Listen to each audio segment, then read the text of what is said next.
The video of the clicking.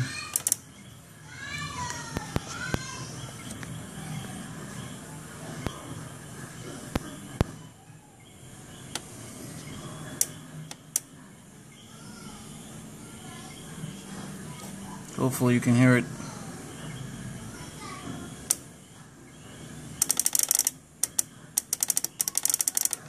Once it starts doing that, the engine just shuts off.